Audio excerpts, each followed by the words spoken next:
വെള്ളിയാഴ്ച ആദാം സൃഷ്ടിക്കപ്പെട്ടു. മേടമാസം 14-ാം തീയതി വെള്ളിയാഴ്ച നമ്മുടെ നാഥനായ മിശിഹാതമ്പുരാൻ നമ്മുടെ രക്ഷയ്ക്കു വേണ്ടി ജഡത്തിൽ പീഡയനുഭവിച്ച് നമ്മെ രക്ഷിച്ചു. വെള്ളിയാഴ്ച മിശിഹാതമ്പുരാൻ ആദാമിന്റെ മക്കളായ അശുദ്ധരിൽ നിന്ന് തുപ്പലേറ്റു. വെള്ളിയാഴ്ച മൃഗങ്ങളും ജന്തുക്കളും അവയ്ക്ക് പേരിട്ട് കിട്ടുന്നതിനായി തലകുനിച്ചുകൊണ്ട് ആദാമിന്റെ മുമ്പിൽ ഒരുമിച്ചുകൂടി. വെള്ളിയാഴ്ച യൂതർ യഹൂദരുടെ രാജാവി വിജയിച്ചാലും എന്ന് അപഹസിച്ചുകൊണ്ട് യേശുവിനെതിരായി സഭ കൂടി.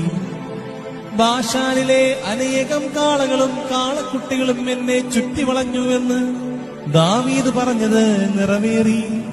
വെള്ളിയാഴ്ച ആദാമിന്റെ തലയിൽ രാജകീയ കിരീടം വെക്കപ്പെട്ടു.